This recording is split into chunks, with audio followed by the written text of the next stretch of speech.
আলম, কি সুন্দর তুমি, কি ভয়াবহ সুন্দর তুমি। ভালোবাসতে ইচ্ছে হয় কিন্তু বাসি না।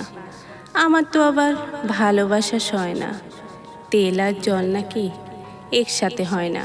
ঠিক আছে, ভালোবাসবো না, না হয় কাছেও আসবো না। ঠোঁটের আগায় চুমু নিয়ে ঘুরবো, তবুও তোমায় ছুবো না। আচ্ছা আলম, তুমি তো আমার গোপন কেউ হয়ে থাকতে পারো, বিনিময়ে আমিও তোমার গোপন কেউ। ধরো, আমি অন্ধকারে বসে তোমায় নিয়ে কবিতা লিখলাম, আর তুমি ছায়ায় বসে তা আবৃত্তি করলে।